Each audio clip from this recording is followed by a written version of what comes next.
3, 2, and... Hai, kembali dengan aku Barbara Sidikuni dan kali ini aku mau bahas tentang lepasnya Jessica Wongso. Kok lepasnya sih ya? Dibebaskannya Jessica Wongso. Banyak yang pro, ada yang kontra. Dan kebanyakan yang kontra seumuran dengan Barbara. Kenapa? Karena kejadian ini sebetulnya terjadi di tahun 2015-2016, oke? Dan pada saat itu gue dalam kondisi sudah bekerja, teman-teman gue yang seumur gue juga udah kerja, dan kita pulang kantor nonton siaran ulangnya, oke? Jadi kalau misalnya kalian bertanya kepada Barbara, apakah Jessica Wongso itu memasukkan cyanida? Enggak. Tidak. Tapi apakah dia memasukkan sesuatu? Maybe. Kenapa gue bisa bilang begitu? Gue akan cerita ke kalian secara singkat seperti apa, ya. Karena mungkin yang kalian lihat sekarang Jessica Wongso yang manis, yang cantik, yang bicaranya halus, yang orang semua ngelihatnya kayak, wah, gimana banget gitu kan ya. Tapi mungkin kalian males ngelihat video rekaman dari persidangan yang berjilid-jilid itu, karena memang sidangnya tuh lama banget dan panjang banget, guys. Gue mulai dari awal, kita mulai dari cerita Jessica dan Myrna kenapa bisa seperti ini, oke? Jadi Jessica Wongso itu adalah seorang perempuan Indonesia yang sudah mendapatkan permanen residen untuk tinggal di Australia. Selama berapa lama? Dia sudah tinggal di sana selama 8 tahun, makanya bahasa Inggrisnya itu sangat-sangat fluent ya. Jadi kalau misalnya kalian dengerin dia di saat dia diwawancara sama orang luar gitu, dia pasti ngomongnya tuh beda gitu kan dengan logat Australianya itu. The Australian accent itu karena dia tinggal di sana selama 8 tahun. Dia sekolah dan dia kerja. Dia kerja di mana? Dia jadi administrasi di Sydney. Gue lupa deh. Kalau nggak salah itu adalah rumah sakit yang mana itu membawa ambulans, seingat gue seperti itu. Jadi dia itu kerja menjadi administrasi di tempat itu. Pada saat kejadian itu dia sudah tidak bekerja, oke? Jadi gue mulai dari awal. Jessica itu temenan sama Myrna tuh udah lama, tapi Jessica itu pindah ke Australia. Dia sekolah SMA, habis itu dia kuliah, dia lulus, dia kerja dan seterusnya gitu. Nah kemudian kalian harus tahu, ini adalah beberapa fakta yang memang ada di persidangan pada saat itu. Jessica itu pulang ke Indonesia karena dia itu diberhentikan dari kantornya. Dia berhenti kerja. Gua nggak tahu apakah permanen residen, namanya juga permanen ya gitu. Gua nggak tahu sistemnya seperti apa. Tapi bedanya permanen residen dengan citizen itu adalah, setahu gua bedanya itu cuman masalah di pemilu. Jadi kalau permanen residen itu dia nggak bisa pemilu, tapi kalau citizen itu dia bisa memilih di saat ada pemilu. Setahu gua seperti itu, tolong dikoreksi. Nah, dia pulang ke Indonesia karena ada masalah. Dia pulangnya itu tanggal berapa? Dia pulang itu di awal Desember. Di tanggal 8 atau tanggal 9 seingat gue. Kenapa dia pulang di tanggal segitu? Karena di tanggal 1 dia tuh udah gak kerja, guys. Kenapa dia gak kerja? Dia diberhentiin dari kantornya. Kenapa dia diberhentiin dari kantornya? Karena dia itu bikin masalah. Masalah ini berawal di saat dia putus dengan pacarnya yang nama Patrick O'Connor. Kejadiannya itu di awal Januari tahun 2015. Dia putus dari pacarnya dan konon katanya, ini kata suami dari almarhum Myrna, Myrna itu pernah beberapa kali minta Jessica untuk putus sama Patrick ini karena katanya Patrick itu bukan orang yang cocok lah buat Jessica, harus cari orang lain dan seterusnya seperti itu. Jadi kalian harus tahu ya, kalau Jessica ini tuh kan pacaran sama Patrick ini diminta untuk putus sama Myrna. Sebenarnya bukan diminta sih, Myrna sebagai sahabatnya Jessica bilang kayaknya Patrick ini nggak bagus deh gitu. Tapi nggak bagusnya kenapa kita nggak tahu. Karena ini tuh adalah info yang didapatkan dari suami Myrna gitu loh. Dia bilang katanya mungkin kayaknya Jessica kesel gitu. Kalau menurut gue iya. Kenapa? Karena mungkin Jessica pada saat itu namanya temen gitu ya. Di usia muda pasti mikirnya, oh iya gue dengerin temen gue kali ya, emang iya juga ya begini begitu gitu. Dan itu yang terjadi, guys gitu. Setelah Jessica putus sama Patrick, Dan ternyata begitu. Nah ini yang gak diceritain sebetulnya. Begitu Jessica putus sama Patrick, apa yang terjadi? Apakah dia meneror Myrna kah? Apakah dia nyari Myrna kah? Gitu. Yang jelas suami dari Myrna itu sempat bilang kalau Myrna itu takut ketemu sama Jessica berdua. Jadi dia maunya itu ketemu Jessica harus ada teman. Makanya begitu Jessica pulang ke Indonesia di awal Desember, tanggal 8 Desember itu, mungkin kalian nggak tahu, sebetulnya Jessica itu udah ketemu sama Myrna, tapi ditemenin sama Arif. Mereka tuh dinner bareng pada saat itu. Gitu. Nah setelah itu Jessica pengen ketemu tuh sama Hani, sama satu temennya lagi yang nggak sempet dateng gitu kan karena nggak bisa. Makanya cuma ada Hani di situ, sebetulnya ada 4 orang di tempat itu.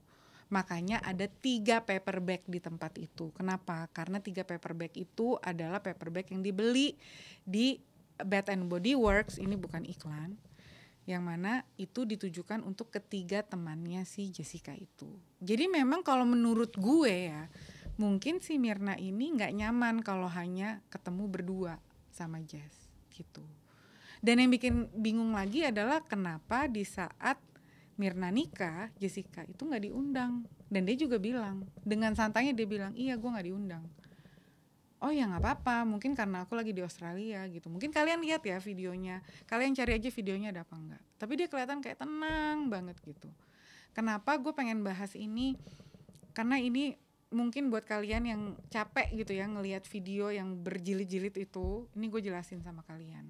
Makanya kenapa ada orang yang pro, ada orang yang ada orang yang kontra, jangan berantem. Jadi gini guys, Jessica itu punya banyak masalah. Kalian harus tahu ya, dia itu tidak lahir di Australia, dia tuh lahir di Indonesia. Dia mendapatkan permanent resident, itu caranya gampang nggak? Enggak, susah. Dia harus sekolah dulu, setelah itu dia harus kerja. Pas dia kerja juga dia harus mendapatkan pekerjaan yang mana bosnya dia itu akan memberikan surat pernyataan kalau memang orang ini capable untuk kerja, kayak surat sponsor gitu loh, supaya dia bisa mendapatkan yang namanya permanent resident itu. Dan dia harus punya tempat tinggal dengan uang dia sendiri, nggak disupport sama pemerintah dan seterusnya gitu ya. Koreksi kalau misalnya gue salah ya di sini. Tapi itu Jessica. Kalian mau tahu apa yang terjadi? Kurang dari setahun sebelum kejadian insiden almarhum Myrna meninggal, Jessica itu kan berantem nih sama, bukan berantem ya, putus nih sama Patrick. Setelah putus di bulan Agustus, entah kenapa ada pemberitaan kalau Jessica itu dalam kondisi mabuk, itu tuh nggak sengaja nabrak ke panti jompo yang ada di sana, di Sydney gitu. Itu fotonya ada, kalian bisa lihat. Tapi ada beberapa media di Indonesia yang bilang kalau Jessica sengaja menabrakkan, enggak. Dia tuh mabok, dalam kondisi mabok, DUI, driving under influence. Dan itu menyebabkan Jessica itu kehilangan SIM-nya dia. Kalau di sana kayak gitu guys, kehilangan SIM-nya dia. Itu nabrak pagar depan. Dan kalau di Sydney itu kan rumah tuh padat ya guys. Jadi depannya tuh bukan kayak rumah gede gitu, enggak. Jadi ini pagar beda dikit tuh udah pintu masuk gitu. Jadi itu sangat-sangat membahayakan. Nah, setelah itu dia drama lagi. Dia sempat nyalain kompor di flatnya dia, tapi apinya tuh gak nyala. Jadi dalam kondisi gasnya keluar. Tapi dia itu bikin surat yang menyatakan kalau dia itu mau bundir. Setelah itu dia nelfon ke si Patrick itu. Jadi kalian bisa bayangin nih, dia putus di bulan Januari sampai Agustus dia masih nyari Patrick.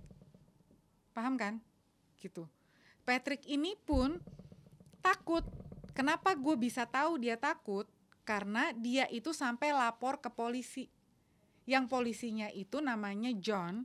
Dia itu datang bersaksi di pengadilan Jakarta Pusat dan bilang kalau memang Patrick ini tuh bikin restriction untuk Jessica ada di dalam radius sekian meter dari dia. Saking takutnya.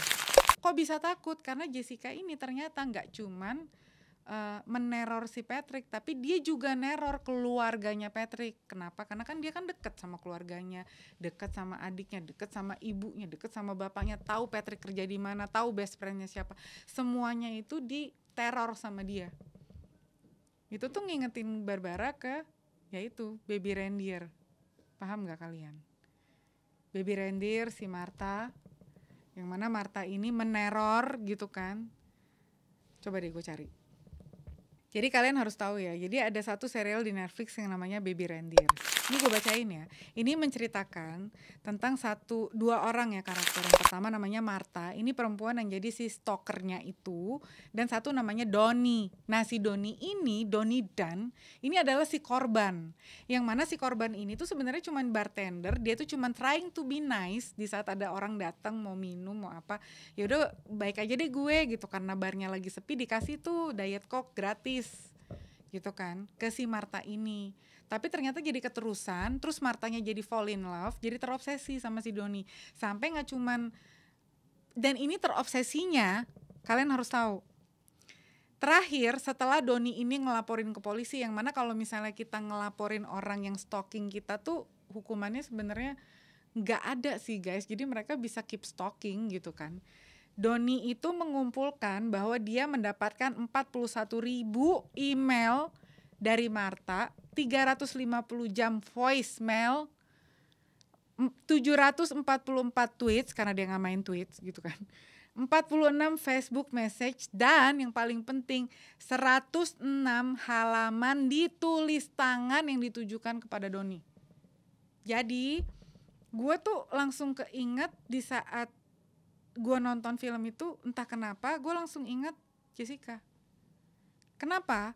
Karena di Australia itu di saat polisi sudah mengeluarkan yang namanya restriction untuk orang deket sama orang lain dalam satu lingkup yang sama, itu artinya dia sudah punya bukti-bukti yang menunjukkan kalau orang ini tuh ganggu gue gak mau ini orang ganggu gue. Di Indonesia gak ada itu guys, itu gak ada di Indonesia, tapi di luar tuh ada. Oke. Nah itu yang terjadi, dan ada polisi yang ngomong di pengadilan bilang begitu. Selain itu kalian harus tahu kalau mantan bosnya Jessica namanya Christy itu juga datang ke pengadilan. Dia nggak datang sih ke pengadilan, jadi ada orang yang datang ke sana ke Australia untuk mewawancara dia. Dan pada saat diwawancara Christy tuh bilang kalau memang Jessica ini tuh banyak masalah. Kenapa? Karena pastinya di saat seorang yang permanen resident itu bermasalah dengan kepolisian, sudah pasti perusahaan itu akan mendapatkan report. Beda sama kita di Indonesia, ya kan? Beda. Kalau kalian mau hire orang gitu kan, paling kalian cuma bisa lihat dari PP Dikti. Selain itu kalian nggak bisa lihat. Gitu. Kalian nggak tahu dia itu call berapa, apakah dia judol, apakah dia pinjol, apakah dia predator gitu kan, nggak tahu. Tapi kalau di luar itu mereka bisa mendetek itu, ketahuan gitu loh, datanya ada. Makanya polisi langsung laporin, ini nih karyawan lu ada nih yang bermasalah nih begini, dan sempat melakukan percobaan untuk bundir. Kapan? Yaitu 1 bulan sebelum dia akhirnya diberhentikan sama kantornya. Dan Christy ini bilang kalau Jessica ini tuh punya 2 kepribadian yang berbeda. Satu kepribadian itu manis banget. Kalian harus nonton, kalian cari di videonya Christy. Namanya Christy Louis Carter. Kalian cari aja. Tapi kalian harus tahu ya, kalau setelah itu Jessica itu bilang, enggak itu bohong. Jessica bilang begitu. Ini adalah orang yang datang dan orang yang diwawancara di sana, si Christy sama polisi gitu diwawancara di Indonesia, menyatakan kalau ini Jessica kayaknya mentally unstable. Jadi sebetulnya pengakuan mereka itu bukan bukan bilang kalau Jessica ini gila, tapi nggak mentally unstable, bilangnya begitu. Makanya kenapa Jessica masih dihukum seperti sekarang. Nah ini gue mau ngajak kalian ke kenapa gue berpikir kalau itu bukan cyanida. Kenapa gue bisa berpikir begitu? Karena kalian harus tahu kalau Hani itu nyobain, itu yang pertama. Yang kedua, ada manajer dari Olivier pada saat itu, gue lupa namanya, Devi, itu nyobain juga tapi dia cuma netesin di tangan. Dan bentuk dari minuman itu warnanya udah kecoklatan. Kecoklatan kekuningan yang kayak kunyit gitu katanya, seperti itu. Dan rasanya katanya nggak enak gitu.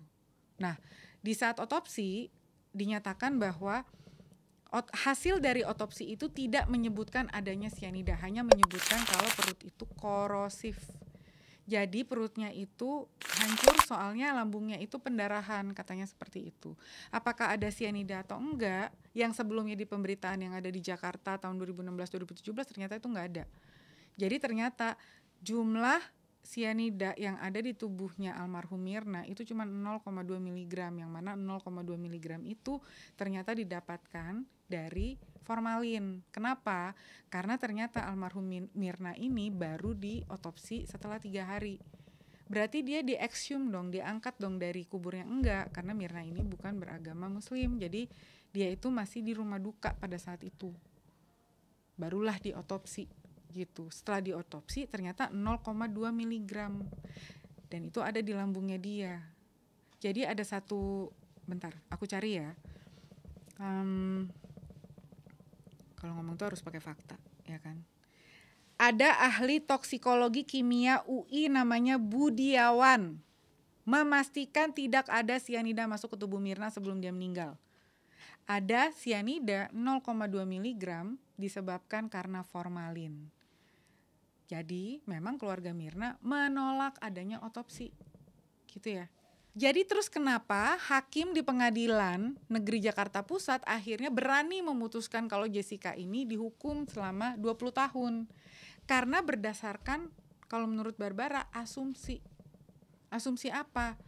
Kalau ada track record si Jessica ini itu tuh nggak stabil waktu pas di Australia. Terus kemudian kalian harus lihat ya, itu tuh ada CCTV. Jadi gini, dia itu datang ke Olivier pertama kali itu jam 2 siang guys. Jessica sama Mirna itu ketemuan itu jam 4 sore.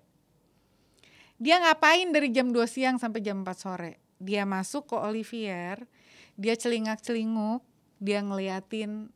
Jadi tuh gesturnya sebetulnya kayak ngelihat ke arah atas, kayak mungkin ngelihat ke arah CCTV gitu ya. Kelihatannya seperti itu. Ini sih asumsinya Barbara gitu. Tapi aneh aja gitu, orang masuk ke satu tempat terus celingak-celinguk tuh aneh.